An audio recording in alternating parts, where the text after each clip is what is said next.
roughing the passer calls.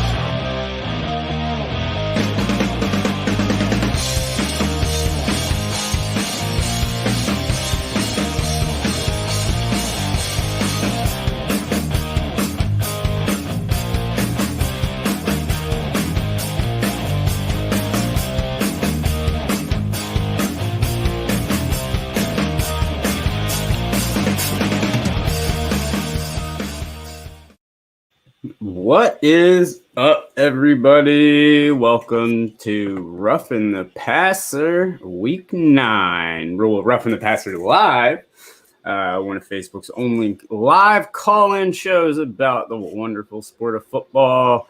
My name, as always, is the DH, and joining me is my co-host, as always, a man who escaped victory today, Mr. John Newman. Yeah, that's buddy? What's going on? That's probably the best way to put it. Escape, it was an ugly W, but we'll take an ugly W over a pretty loss any day. Well, of course, yeah, absolutely. We had a pretty loss, so I mean, I know how those feel right now. Henry Manouche, congratulations, man! Thanks for tuning in, and congratulations. How about them 7-2 Bills? We'll be talking quite a bit about that game here shortly because a lot of stuff came out of that game right there between Buffalo and Seattle. I think you'll agree with me, John, and we'll touch on that here shortly. But before we get into everything, we'll do what we always do. We'll run through this week's scores. Thursday night, you had the Packers running away against I guess it's still an NFL team, the 49ers, 34-17. Today, you had the Texans over the Jaguars, 27-25, in a very interesting game. Giants hanging on against Washington 23-20, Ravens 24-10 against the Colts, but that's an interesting game I want to touch on as well later. Then you also had the Lions who lost to the Vikings 34-20 because Dalvin Cook is apparently Jesus when he's actually healthy. The Titans win 24-17 over the Bears. My Panthers, as I said, suffered a pretty loss to the Chiefs 33-31. Bills absolutely dominate the Seahawks. Seahawks made it look a little pretty by the score, but other than that, it was pretty much a runaway 44-34. Falcons over the Broncos. They actually held on to a win. It's amazing what a change of a shitty coach will do for you. The Raiders hung on a bullshit call and beat the Chargers 31-26. The Dolphins hung on and beat the Cardinals. These Dolphins just keep on winning. Tua gets another one, 34-31. Steelers over the Cowboys, 24-19. Congratulations, Mr. Newman. And currently, Drew Brees is making the Tampa Bay Buccaneers look like the Tampa Bay Buccaneers I've watched for the last decade, 28-0. Currently, even though it is ended the third. Yeah, it is 5 minutes left in the second quarter. So there's your scores for today. But a lot of crazy games, Newman. The one going on right now. This is ridiculous. I almost took this game. I almost took the Bucks, and here they are down 28-0. I mean, crazy. Your team played the Chiefs in Kansas City, to the wire. That's the beauty of the NFL. Is that you never know. I mean, the Cowboys played well today with a fourth-string quarterback. Truthfully, almost beat the Steelers. Like I said, they didn't play good, but they escaped out of Dallas with an ugly W. But hey, we're 8-0. I'm first time ever in franchise history. So we're gonna take it. We're not giving it back, and I'm not good for my heart. I'll say that much. Probably knocked a couple years off maybe a short lifespan already. So, but that's the beauty. And like you said, you get to this time of year, and I think you really see what teams are or aren't. I think it's the proof is starting to be in the pudding. You're not going to see a lot of changes at this point. Teams are what they are, other than injuries and maybe second and third unit players getting starting nods. I think it is what it is. And this is the time of year, like you just said. This is week 9. A lot of teams. I mean, a lot of teams have even had their bye, whether it be forced upon them, like you guys, or just scheduled buys. Now, quite a few teams have had their bye weeks. You're going into the point where you're going to be playing a lot of divisional games. Brady's starting to get the idea of what playing a very tough and very competitive NFC South every year will do for you. It's not the AFC East, bud. There's not, I mean, it might be Carolina who might end up being at the bottom, and there might be an Atlanta who isn't the greatest. But both of those teams showed you today, Atlanta with a win over Denver and Carolina really playing Kansas City close. They showed you today there's no cakewalk in that division. And this is where you start to separate teams. I mean, you've got to start looking at teams now and saying, okay, is this team legit? What team is, okay? And what team is healthy? What team is moving? What team is making the right strides? Because you can keep saying it's only week whatever for as long as you want, but you say that for another month and we're talking playoffs. I mean, a month and a half and it's playoff time. So this is where you start to see teams separate. I thought the Packers, I'm not going to put too much stock into that win. I thought they played phenomenal this week against the Division III college team nonetheless, but they looked sharp. But, a lot of teams with a lot of question marks in my eyes. And guys, please feel free to call in and join the show. I'm going to put the link to the show here in the chat for you. Call in. Let us know anything you thought about any of today's games, any games that stuck out, anything that you'd like to discuss today. We're always up for having some people on and talking about it. So the link's right up there in the chat. Just click it. You don't have to come on camera. You can just call in, but we'd love to talk to you. But yeah, John, so I guess we'll dive right in and go to game balls and goats. We'll go on and knock that out of the park real quick. And guys, please call in and let us know. If you've never watched the show, GOAT's not greatest of all time, but guys that shit the bed this week. Just because I'm assuming a goat shits the bed. But game balls and goats. So well, I don't know. If the goat is in your bed, he's definitely gonna. Yeah, he's gonna shit in it. So there you go, guys that shit the bed. That's my best explanation for it that I can come up with in the year and a half we've done this show now. So game balls and goats, Mr. Newman. And please, guys, call in. Let us know who's your player of the week or who is someone that just shit the bed completely today. But, John, we'll start out with the game balls, and I'll let you go first. So who's your game balls this week? Give me a couple of them. I think we're probably going to be in agreement on one of them. It was just kind of an obvious choice, and he was my guy last week, too. And you talked about him. This guy is like when he's on the field and playing, he's the real deal. But that's the problem with him is he misses time every year. And so Dalvin Cook just had a crazy game. Incredible. I mean, he had a box score that some teams would take, let alone a player. So not a lot to be said there. We've talked about him ad nauseum. When he plays, he's the real deal. But that's the problem. Minnesota will tell you that. He's not always dependable. He's been better, but he's missed time this year too. He's playing lights out right now, but he's a guy that if he could put a whole year together, I think more people would buy into him as being that best back in the NFL title. I think people are reluctant to give it to him because he just can't, he can't play a whole year. That's why Christian McCaffrey and Saquon Barkley, although Barkley's getting into that territory now being hurt. McCaffrey is hurt this year, but that was really the first time. And he came back, had a great game for a first game back, too. Did not show lingering effects. But Cook is in that argument. I just wish, I mean, he's not on my team, but I just wish as a football guy, he could just stay on the field. So, and I got to give it to this guy. His numbers were better this week than last week, but there's that it quality, right? Tua gets a game ball today and got my pick right. I took Miami.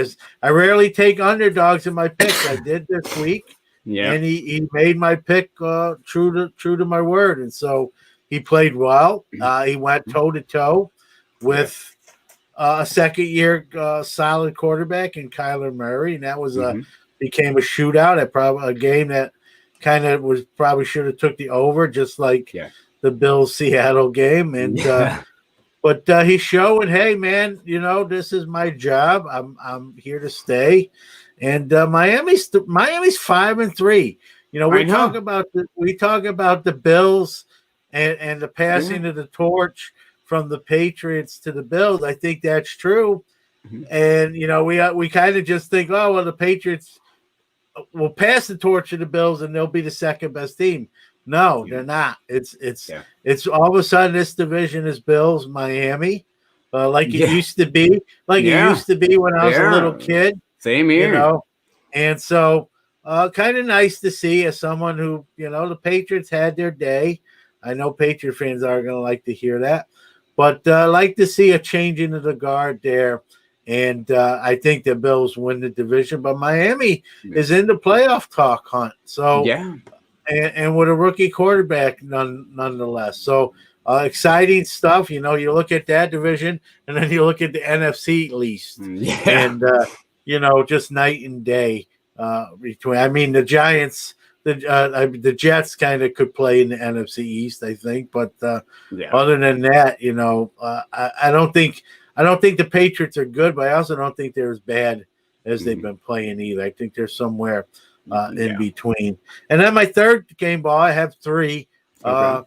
I'll save time. I'll talk. He's a guy I really like. He's kind of been hit or miss, but today came up big in a losing effort in that Miami game. But he's for the other team. Christian Kirk. It's a guy I really like. And he had a nice game today. And he's a guy I think, when we talk about hobby stuff, he's a guy I have some stuff of him. And I if we see what we see today, I'm going to feel a lot better about that stuff. But he's got the talent. It's just that offense is any given day. It could be all Kyler Murray. It could be him throwing the ball all around. I think it's going to be hard for one guy, other than maybe a Kyler Murray or even a DeAndre Hopkins. It's going to be hard for one guy to just dominate that box score. But Christian Kirk had himself a day. So those are my three for today.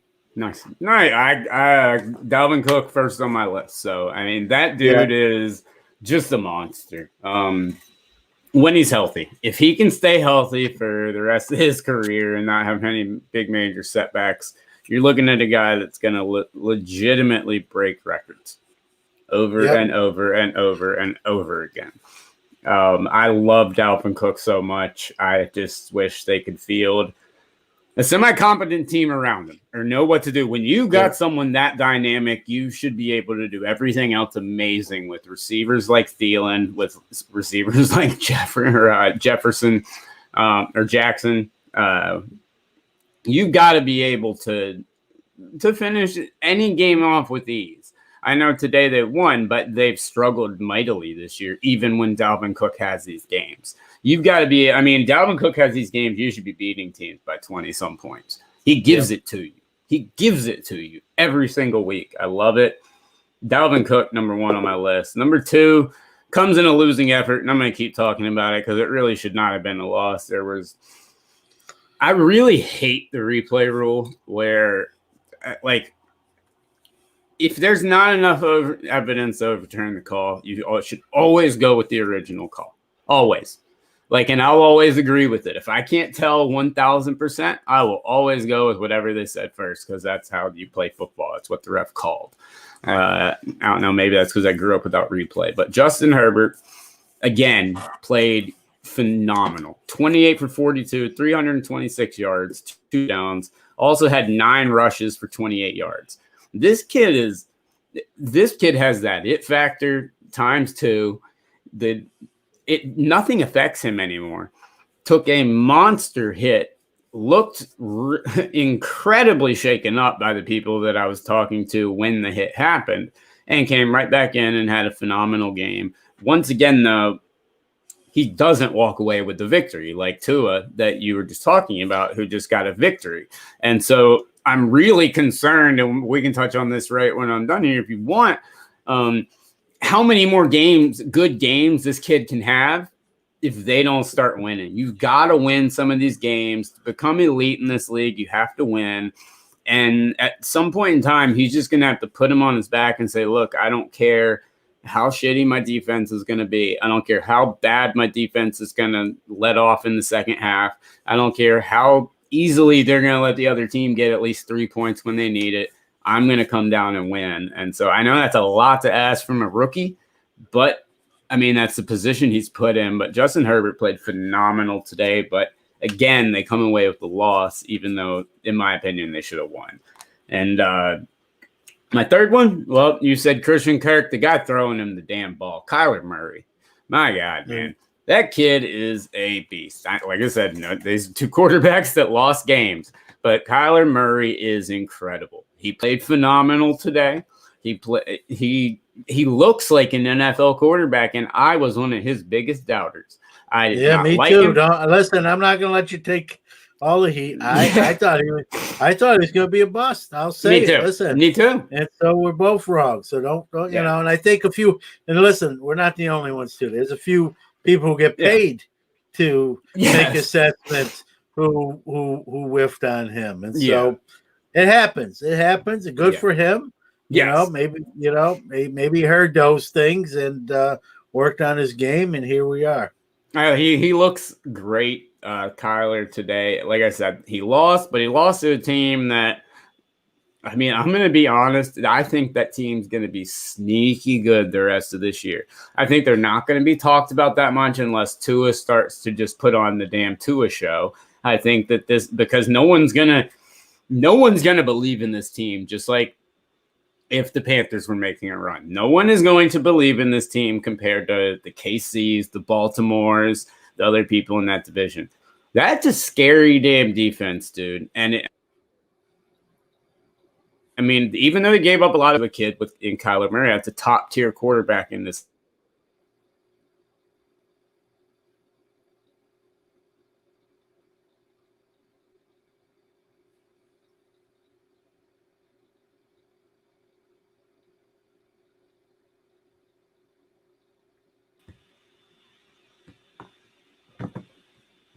Don't know what happened there, but we're back. Yeah, can you hear me? Yeah, I don't know. StreamYard did something weird, but we're back. So Kyler Murray is my third game ball this week. But so I have Herbert, Cook, and Murray. Yeah, you can't argue that. You know, we touched on San Diego. I keep calling them San Diego.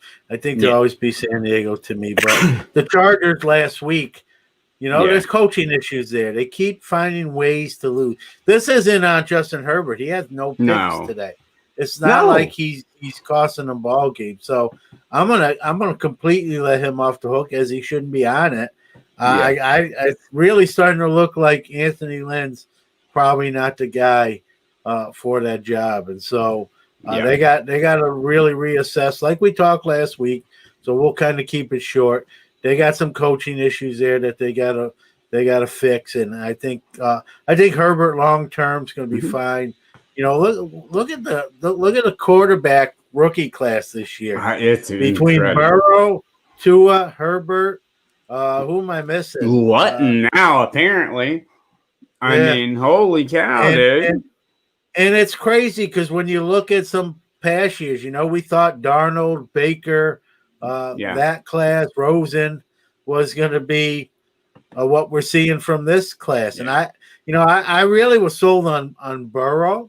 I wasn't sure on the other guys, but they proved me wrong. Last year, I like we both just talked about, I thought Murray was going to be a bust. He's proven us wrong. And so it's an exciting time for young quarterbacks in the NFL as we see others get close to walking out the door in the Brady's, in the Breeze, Rivers, Roethlisberger on the back nines, some of them on their final 18. No, I mean, look at the game that's on now. You've got Breeze and Brady. They're literally throwing back and forth to break the all-time touchdown record. Like, Breeze throws 3, he's up by 2. I mean, it's literally like they're playing a basketball game against each other. But then around the league, like you just said, Burrow, Herbert, Murray, a million other ones that I'm not mentioning. I mean, it's Tua. It's just, it's incredible. It's and it's Mahomes, Watson. I mean, you can just keep going. And the tail of the tape really the tail of the tape is, that second year after they get the tape, who adjusts, who can move on, who can adapt. Like you saw Mahomes do, like you've seen Lamar Jackson start to do. And, the ones that can't adapt are the ones that end up getting replaced after this year, like Sam Darnold. But there's definitely a changing of the guard in the league at quarterback. And it's a blast to see every week, man. I love it. Like, I think it's fun. Like any, I mean, maybe it's because I'm a collector and it's all about rookie cards and stuff. So maybe that has something to do with it. But I just love seeing all this used in this league. I mean, it's taking over on really almost every position, and getting to the point now where the idea is to win early. It's to surround your rookie stud with some veterans to help guide him along the way and ride that talent, even if it's before they can get enough years of film on him. Yeah, it's not your father's NFL anymore, man. When you take a quarterback in the first round now, he's really expected to play. To win. If he does not see the field in the first year, that's usually a bad sign that he ain't ready. A la Josh Rosen, and we see how that's possibly Jordan Love. Sitting behind Rodgers could damage him severely in NFL coaches' eyes. Maybe I'll give him the Kyler Murray kiss of death, which you'll want. Yeah, I know. I'm not sold on Jordan Love. When I said that when they picked him, I think that was just to ruffle Aaron Rodgers' feathers, and all it did was ignite him to play better. And everything I'm reading, Love is not as advertised. Again, he's a rookie. You got to give him some leeway. It's not like he's in his third year and not developing. But early indications are, they didn't get yet what they thought they were getting when they picked them. Yeah. Things change. We see that. We see it go in reverse, right? Darnold looked good to start his career, and now they got film. And there's talk he's going to be traded now. Daniel Jones. Yeah, he's gone. Daniel Jones in the other side of the stadium, right? Same thing. He put Eli Manning out of business, but he's not looking like the long-term answer for the Giants' ills. They take Trevor Lawrence yesterday if they could now. So, a lot of times and that's what's fun to watch about these guys playing well, these young guys, is all the ones that were so hyped up, Baker, you don't know what you get with him. 1 week he looks like the first round pick he was taken at, and then other times he looks like another Cleveland quarterback name to put on the back of that jersey with all the other 19 names, right? He's starting to play better. He's having a better year this year than last year, which was abysmal. So the jury's still not, the verdict's not in on him yet. But guys like, Darnold and Daniel Jones and those guys, I think the verdict's in. And then you got those teams that are going to be in the position maybe to have the number one pick. They can't pass up on a Trevor Lawrence as far as I'm concerned. And no, I like Trey better, but Trevor Lawrence, exactly. He'll go number one. I completely agree with you. All right, well, guys, please call in. Let us know who gets your game ball or who is your GOAT this week, or let us know what you think about Justin Herbert. Does he actually have to put this team on his back and start to win to quote unquote keep respect? I know he's got respect right now, but stats only hold up for so long. So does Justin Herbert have to put this team on his back? What do they need to do to fix the Chargers? Call in, let us know. But we'll touch on GOATs real quick, John, and then I want to move on to something that you mentioned before the show, because I wanted to talk about that and hopefully get some of our viewers out there's opinion on it. But who you got for GOATs this week, real quick? It's all running backs. I got two GOATs, but they're really. Let's start off with the one I put all of them in one bucket. Denver running backs. Yeah. Who wants that job? You got guys. You got a bunch of guys there, but no one can get more than 3 yards a carry. It's putting pressure on speaking of young quarterbacks, another good one, Drew Lock, right? Mm-hmm. And that we haven't mentioned.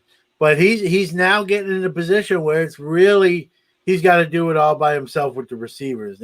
They can't get any running game going. They lost today. I'll blame the running game because they couldn't establish the run. And I know this is a passing league. You know this is a passing league, but you do have to have the ability to run the ball, to get those second and shorts, third and shorts, put your quarterback in a better position to be successful. The running backs in Denver not getting it done for Drew Lock. They lost the game today. They probably should have won. They've lost a few games this year, I think, because their running back position is non-existent. Yeah. And they got guys. It's not like they got tons of injuries.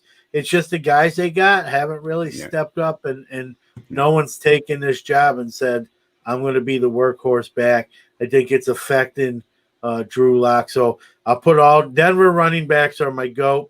Another running back from my own team, I'm going to give him the GOAT, James Conner. Oh, he cost me some money today. So he just couldn't get – he looks slow, man. I know he's not hurt.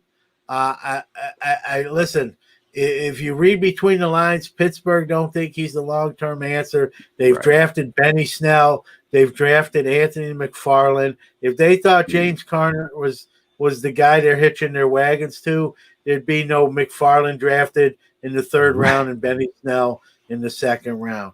And I saw McFarland today. He looked good. I kind of like him. I like Benny Snell.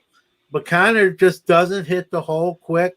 Even late in the game, on that 4th and 1 when they gave it to him. You could blame the call, but he never cut it up. He ran east to west instead of north and south. He had 9 carries for 22 yards.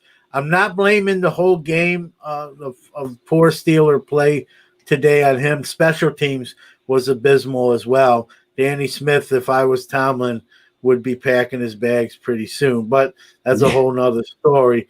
James Conner didn't help move the chains, and it really put the team in 3rd and longs and really made this game a lot more competitive than it had to be. And, Steelers have always had, that one back, whether it's Willie Parker, Jerome Bettis, right? Yeah. It was never, there's even Rashad Mendenhall for a few years, right? It was always that workhorse one back guy that you could count on. Move the chains, get those tough yards. And right now, we don't really have it. And, we have a sort of a committee, and Tomlin plays the hot hand. But Conner, went from having the grasp and he's a great feel-good story. Local kid, I get all that. Right. But the NFL is a business. And it's not for long if you don't produce. And, at some point, as someone who watches every game, I talked to my son Jordan, but we both agree he's probably not the answer. And so, is it McFarland? Is it Snell? Is it someone else? I wanted them to take Dobbins before Claypool, and Baltimore went ahead and grabbed him. So, going back to staying on point, he gets my GOAT today. I don't like doing that. He's a great kid, but you got to produce in this league. You got to produce at key moments. You got to get it done. When it's 4th and 1, you got to run forward. Even if you get stopped, you got to run forward. Once you go east to west, you buy that defense time to fight off their block. It's over. And I saw that. I just said, that's not the guy I want to, I'm going to rely on in crunch time. And, he's given every opportunity. He starts off the game as the guy, and then he slowly gets worked out. Because he doesn't play well enough to keep. Well, I kept looking at I had him in my DFS today, and I'm just looking at the scores right here. Yeah, I took him too.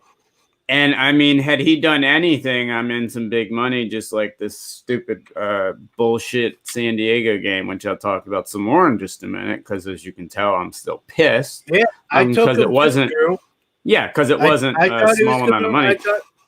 I thought he was going to have a big day against Dallas. I thought this was – I figured, I made the pick, right? I thought this was going to be a 35-7 game where he scores a couple touchdowns, gets 80 to 100 yards. Then they bring in, McFarland's in the Benny Snell's in garbage time for more yards, and never fruition to that.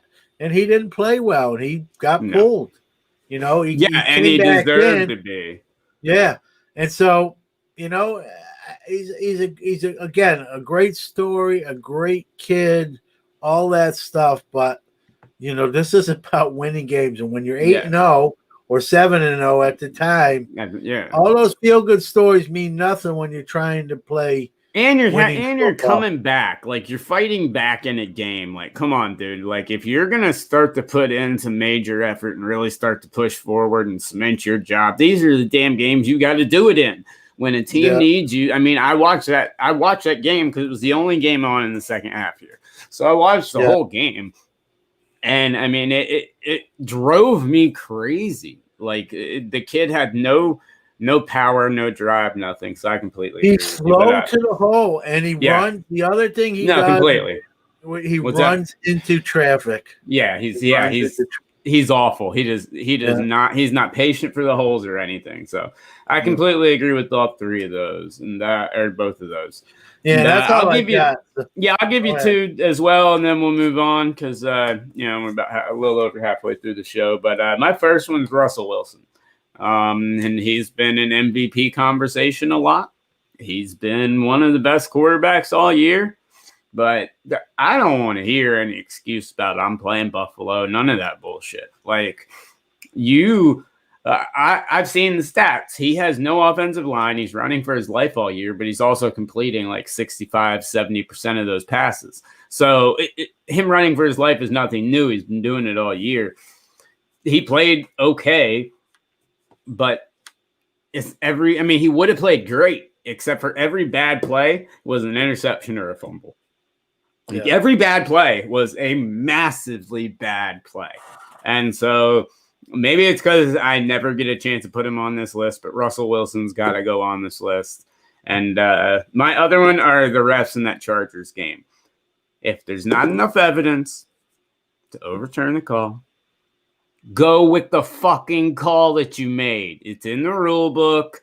I don't understand it. I'm pissed. I mean, that knocked me out of about $500 in FanDuel. That knocked me out of from second place out of a couple thousand to all the way down to 30th.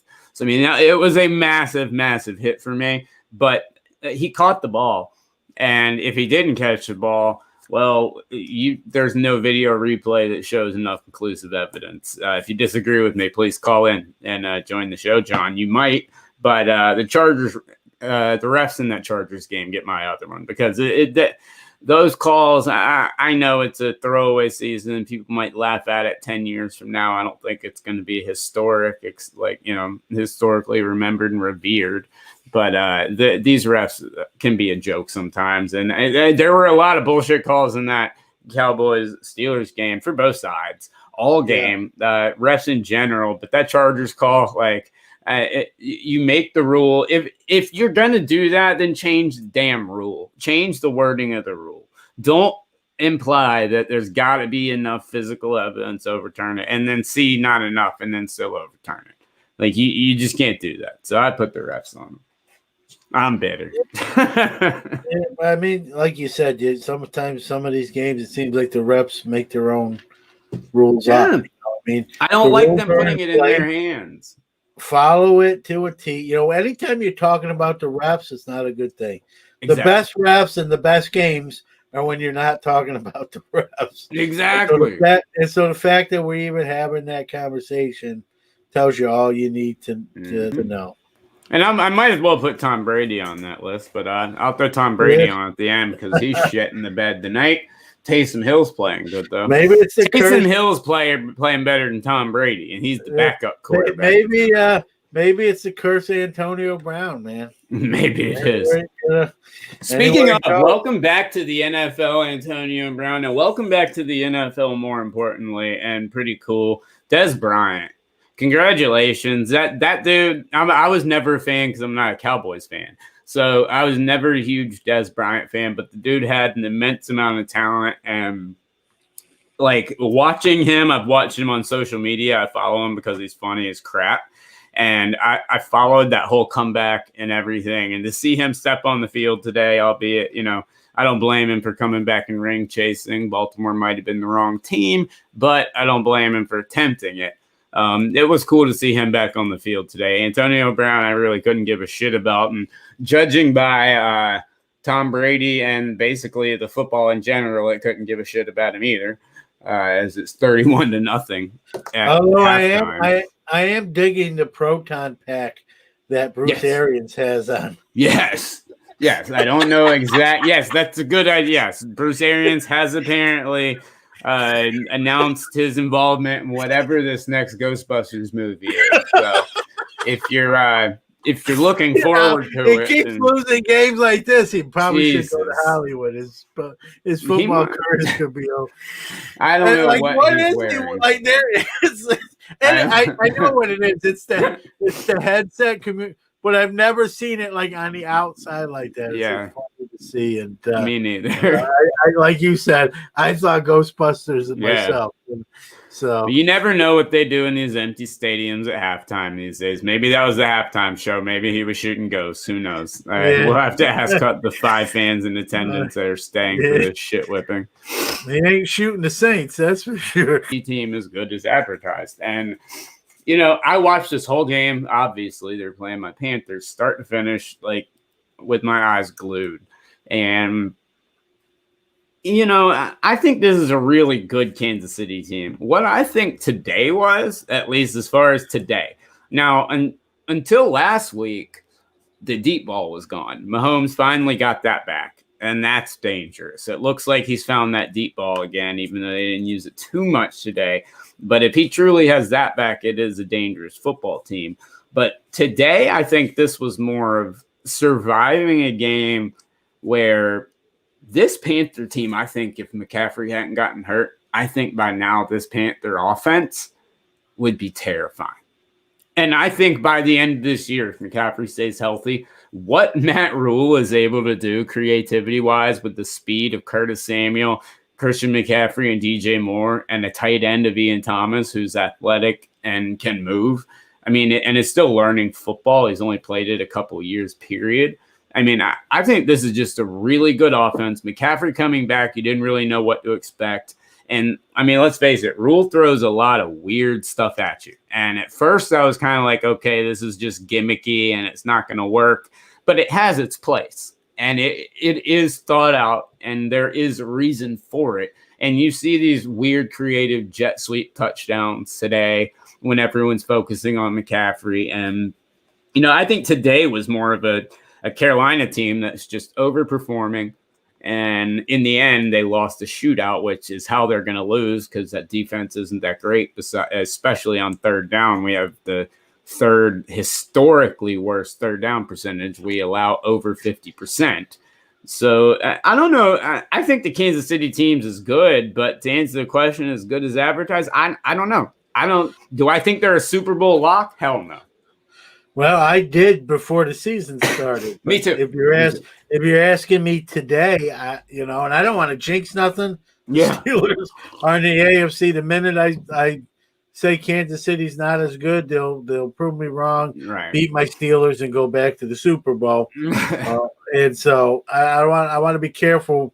But I see them playing way too many competitive games or losing, getting their butts stopped by the Raiders. And so I don't know what it is. I can't say I've watched a whole Chiefs game to put my finger on it. Maybe Mahomes is still playing well, but maybe they've just contained him enough where he just can't win the game by himself. I think, running backs still, Hilaire's kind of come back down to earth. Yeah. They haven't had a real dominating running back. Do you think Le'Veon Bell was a good idea to bring in there? I don't know, man. With what Le'Veon Bell you're getting, I went from last year wanting the Steelers to get him back when the Jets put him on the trade market to this year hearing the Steelers were rumored to be in the mix to sign to bring him back, yeah. And then they didn't, and I wasn't crushed anymore about it. Like I was like, okay. And listen, we just had a conversation about the Steeler backfield, so it's not like we're set.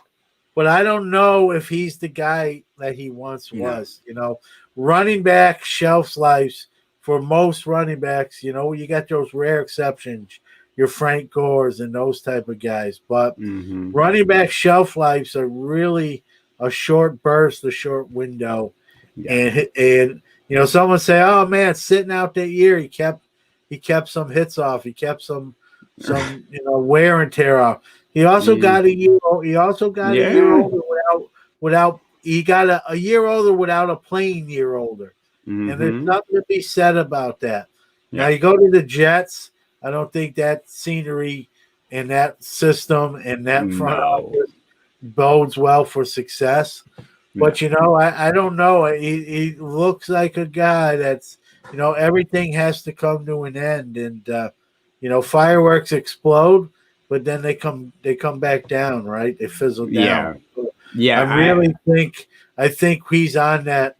You know, he can prove me wrong, but, you know, the days of Le'Veon Bell arguably being the best running and catching running back in this league I don't think it's even a debate. That isn't even an argument anymore because he's not doing it. You can't argue something if it's not happening. No, that's Christian McCaffrey. So I mean, I completely agree with you. So if you're asking me, will he return to some sort of prior form? I don't think so anymore, but you know, all right, screw the form. I just wonder if he's good for that team. Did you really need to bring that dude into that team? I wouldn't have. I was actually surprised. Yeah, they were in the mix. I really wouldn't have had them. I thought the Steelers were. I thought maybe Houston Texans possibly because the David Johnson thing's really not working that well.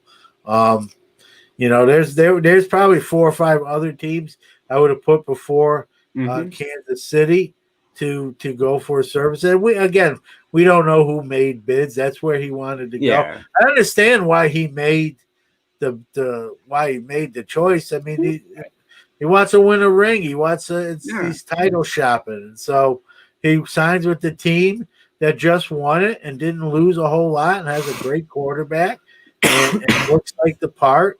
And so I think he knew going there he wasn't going to be like the workhorse back. I think he's just trying to get a ring. Of course he is. And then sign somewhere else next year and get one last payday. So I think he's trying to get the last few things in his career, a ring and one last big payday, and then I guess wrap after football's over. No, I agree. I think that's probably what he's doing. I think it's dangerous to bring somebody like that into a locker room like that, and into a culture that you built. I always say that I used to shit on Mike Tomlin for a while when all that drama was going on, but now looking back at everything that's transpired years later, you've got to give Tomlin all the credit in the world for handling the ridiculous nonsense that he had to deal with from them and a bunch of other people. But Kansas City is definitely a question mark. But before we move on to Shit Whip of the Week and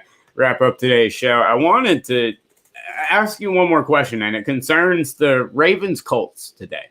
So the Colts dominate the first half.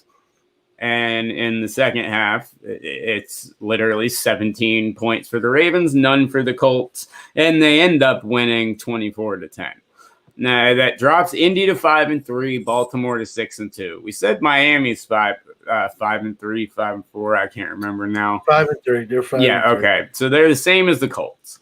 When I look at the Colts, I see I thought I had a much more rounded team.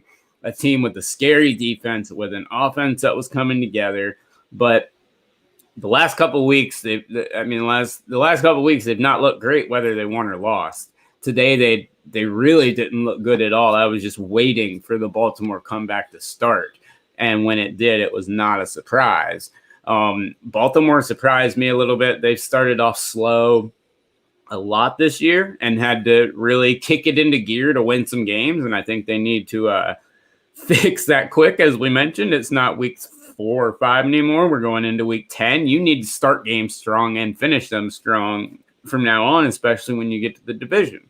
So just looking at that game, which one of these teams is better? I mean, is Baltimore, the same Baltimore really that we come to know, or have they gotten better? And are these Colts legit at 5-3? Because they sit with the Dolphins, another team we mentioned. I know one more team gets in this year, but who are these teams? Because this was 2 completely different teams in both halves. They literally swap places. Well, I'll say this. I like the Colts more before the season started than I do today. Me too. Phillip Rivers, I really don't understand that signing. To me, you make a playoff run like you did last year. You play well. You got one of the better defenses in the league, and then you signed a turnover machine quarterback on his last legs. I don't get it. I don't really get that signing.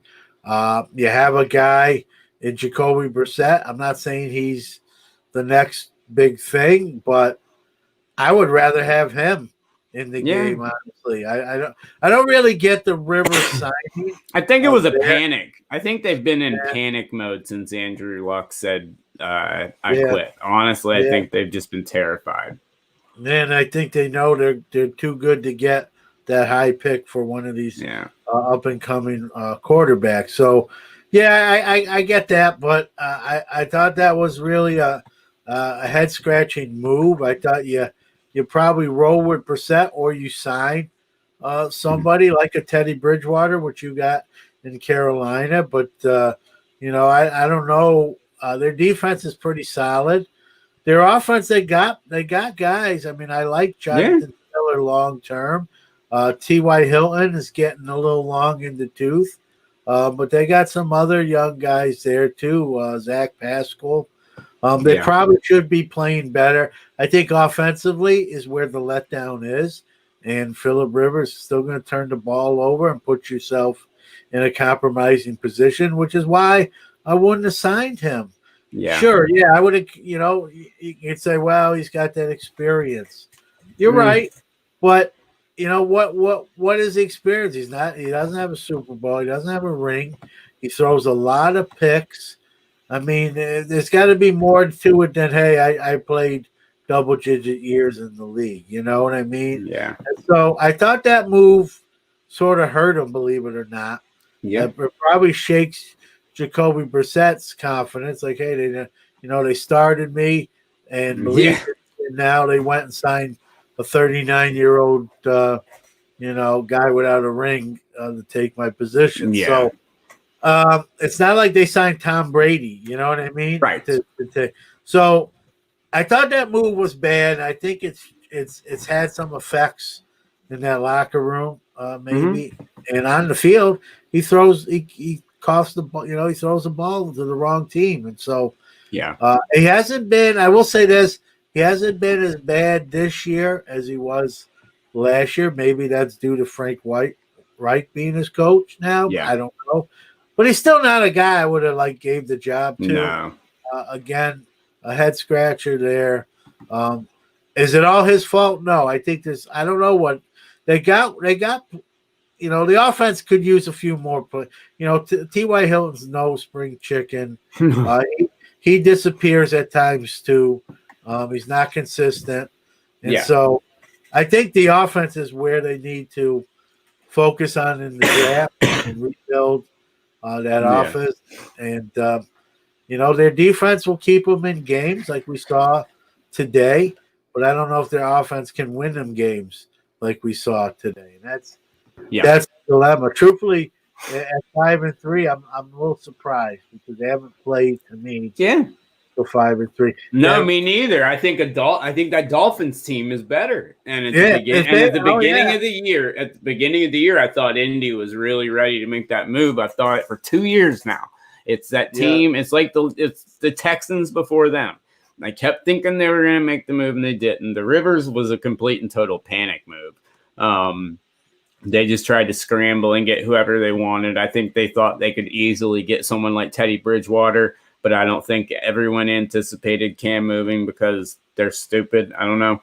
But I don't know what they're doing there, but they just look awful to me. I think Baltimore's fine, but they just needed to get off of those slow starts like I was talking about. But Indy, I don't know, man. I mean, it's Jonathan Taylor Thomas, home improvement boy. I like him. That beyond that, I mean, I'd be chasing the quarterback. No one scares you on the offensive side of the ball. I mean, other than Jonathan Taylor, who's really good.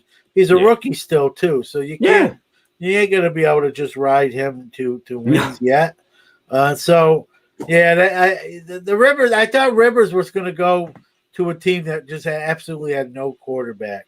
Yeah. And when he went to the Colts, I remember saying this when the signing came across the screen. I'm like, man, if I'm Jacoby Brissett, I'm like, what the heck? What the hell? You know, and even other, forget just him, but even other players know.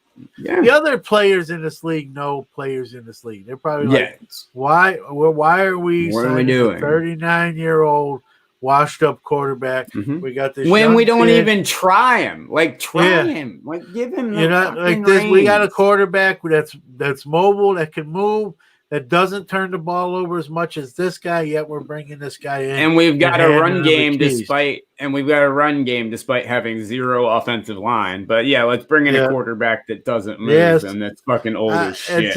It's a questionable move, and those are the kind of moves that have even an effect off the field, Drew. And big time. I think this is exactly what's again. I don't want to blame just Phillip Rivers. He's going to sign. If someone's offering him a contract and a decent deal, he wants to play. He doesn't want to retire. It's not his fault. No. But the move itself just trickles down and has an effect on what happens on the field, what happens in the locker room. It's a move I wouldn't have made. I would have maybe signed a veteran quarterback to be a backup to Brissett so he can learn, but I wouldn't have. And I'm not saying I even love Brissett. I'm just saying if you're gonna sign a guy and bench Brissett, it can't be Phillip Rivers, is what I'm saying. Yeah, and you're dead on. Yeah, I mean, if it was Bridgewater, even Cam Newton, I could give you that because the track record's there. You're gonna say Cam Newton. Perfect Brissett. Person to teach Jacoby Brissett too, to be honest. But you bring in a guy with no mobility who just has been known. Like, watch him. When he feels pressure, he literally throws a jump ball to no one. He just throws it downfield. Yeah. That's what most of his interceptions are. They're just panic throws, and he just throws it up there like a hot potato. Yeah, and when I watch him play. Because the Steelers were rumored, the Steelers were going to pick whoever was left between Manning, Rivers, or Roethlisberger in that draft. The Steelers were taking any one of those three. Yeah. And don't get me, every time I watch Rivers play, I say, man, thank God he was gone. Yeah. And Roethlisberger was still on the board. Boy, how that would have been different. But I'm not saying Roethlisberger, he's got his quirks too, but. Of course, Rivers, he's old, he's washed up, and he's the I'll go on and say it. He is the problem in Indy. He's a major problem in Indy. He's the wrong quarterback for that team, and he was from the start. I still thought they would make it work somehow, but they're not. They can't make it work whatsoever. Yeah. So, guys, it is towards the end of the show, so I am going to bring you, of course, the shit whip of the week, and Mr.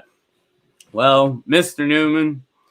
I hate to do this to you. I mean, it all worked out in the end because you won, but there really wasn't much else to go on, and it happened. So we'll go on and pull him in here in just a second. This week's shit whip of the week has got to be the hit on Mr. Big Ben Roethlisberger, but.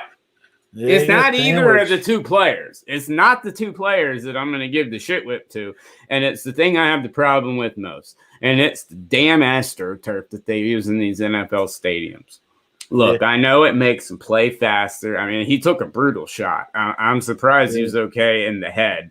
But that's arguable. But that's very arguable. When he didn't get up right there the whole season, flashed in front Oh, of I'm my sure. eyes. I'm sure it did, and it should have. But Yeah. that AstroTurf, man, I know they've been talking about changing it, but I don't know if you've ever. I'm sure you've been on Yeah, I one of the played pro on it. football teams' fields. That Yeah, AstroTurf hurts. Like falling on that, like if you're in just shorts and a t-shirt like I am, falling on that, you're gonna get all torn up. Like it is yeah, not in any way, shape, or form grass. I mean, yeah. the shit hurts and it's hard. It's hard rubber. It's Yes. hard rubber. It's in You've got to pellet change form. that stuff. It's in pellet form, but it's still hard rubber. You've when got it's to change that shit, and you've got to get back to. I mean, Yeah. I'd love to see natural grass completely come back, but you've got to have something to put down there that's just like grass. That's just like it. It feels just like it. Yeah, they're always in the lab generating new stuff. So put it on the damn fields, because like I saw that and I'm like, that's gonna tear his knee to shreds. I'm like, he's lucky his knee wasn't torn to shreds. Yeah, Mason Rudolph came in and stunk up the place for a series, and still made my point that he shouldn't even be on this roster, and stealing money. But the Steelers are going only as far as if Ben goes down, they could be 15-0, and he goes down, season is over with.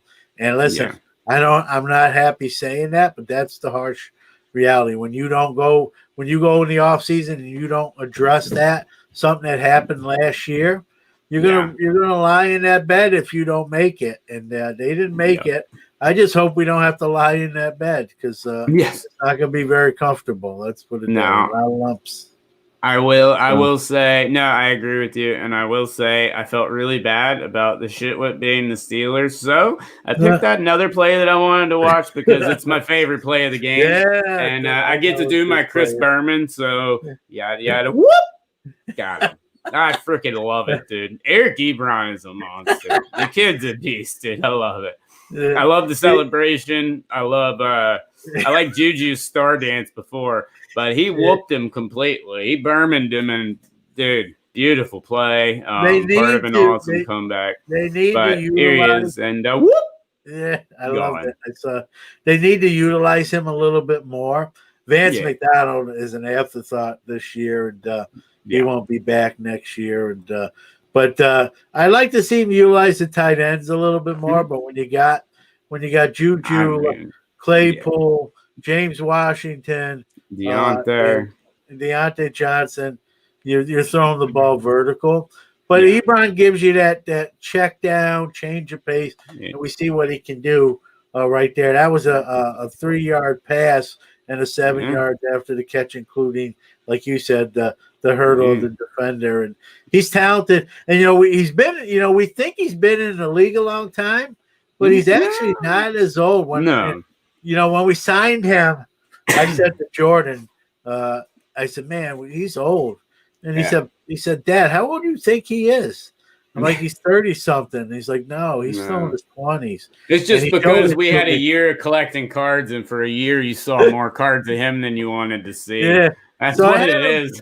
Yeah, I had him pegged for being a lot older than he is. So I like him. He'll drop a ball every now and then. Claypool had some big drops today that were not good. No. We'll give it up. He hasn't really had a bad game, and so we'll give him a pass today. Still, again, that rookie pass. I'm a big Ebron guy. Even when while I thought he was older than he was, I still liked him. So I wasn't unhappy with the move. I just thought he was older, and so it gives him another weapon, more in that 5 to 10 yard range. And he gives you that safety net too. I mean, let's face it. You got a bunch of guys that. I mean, any week, any of them can have a big game, but if you come across that team, or if they're having an off game, or you come across a team that's confusing you, Ebron gives you that guy that's going to be out in the flats. It's going to give you that guy that's running those short routes, and he's good at doing it. So, and if your run game's not working, like it really hasn't, then it gives you a run game with the pass game, and that's kind of how they've tried to utilize him. Maybe I'd utilize him a little bit more, but listen. They're 8-0. They're not taking any of my phone calls. So, but It's a nice weapon to have. I appreciate you offsetting the bet. Yeah, no problem. No problem. I Listen, know that I didn't want to leave you. I didn't want to leave you with Big Ben laying on the ground holding his knee because they play on shitty concrete. I watch Big Ben get hit all day long, as long as he gets up all day long. The pump fake long ball that he had today. I mean, he juked an entire team out of his shoes as well. He played a great game, but another awesome week of football. But guys, it is 10:31, so we are going to wrap up today's show. Thank you so much for everyone that tuned in and commented. Please, as always, guys, you can call in. Talk about anything you want. If we're talking about something you want to change the subject, call in, change the subject, please, by all means. We'd love to have you call in. It's what we love about this show. Yeah, if you're listening to this in podcast form, Sunday night, 9:30, and you want, whether you want your ugly mug on the screen or you just want your voice on the show, either or is accommodatable. And we'd love, like Drew just said, whether you agree or disagree, want to talk about something else, want our opinion, what do we think of something going on with your squad? We're opinionated, we're not shy. We'll tell you what we think. So yep, absolutely. And guys, we are available as always on Facebook, YouTube, and Twitch. But John, I guess we're going to wrap it up, guys. Just a quick update. If you've turned that game off, it is still an absolute shit whipping of the week. It might as well have been the whole Sunday night game, but it wouldn't have been as entertaining as the show, as the Saints are still beating the pure living hell out of Tom Brady and the Bucs 31-0. I just want to say that again. The Saints are beating the pure living hell out of Tom Brady and the Bucs 31-0. It still might be better than the Monday night game. Oh God, don't. Tomorrow, guys. Football. There's no actual football game on. There's a football game on, but I don't know if you actually want to call it football. But you do have an exciting matchup between the Patriots and the Jets tomorrow night. While we're on the air, Brady just threw another interception. Yeah, once again, the NFC South ain't the AFC East, buddy. Welcome to hell. Gronk would have tackled though. You can always consider him a linebacker if tight end. Probably. So 38-0. Tampa Tom not having a good day. Thank God he's got 8,000 endorsements to follow. And I wonder if he could patent terrible Tom. Yeah. He gonna have to. Wonder what AB's got to say. Guess we'll find out after the game. But guys, of AB. There's the patent curse, and then there's the curse of AB. Absolutely, and it looks like it's already struck. But guys, thanks so much for tuning into the show. Make sure to check out the weekly pick videos. I don't know if you guys have been paying attention, but Newman and I are neck and neck this year, and actually are on fire right now.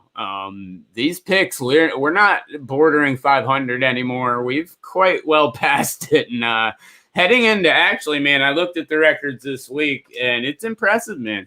Gone 9-3 the last 3 weeks, and it's neck and neck with us this year.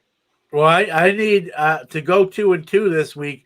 I need New England to win by 7 points tomorrow. Well, it's 19-13. It's 19-13 to 19-12-1. So it's a nail biter there for sure. But guys, it takes 1 week to one bad week and one good week at the same time. You got that right. But guys, make sure to check out our weekly picks video. It normally drops on Friday afternoons. So make sure you check that out. And if, like I said, also if you're listening in podcast form, every Sunday at 9:30. But guys, we will be back next week for week 10 of the NFL season. So Mr. Newman, once again, thanks as always, and we'll see you guys next week.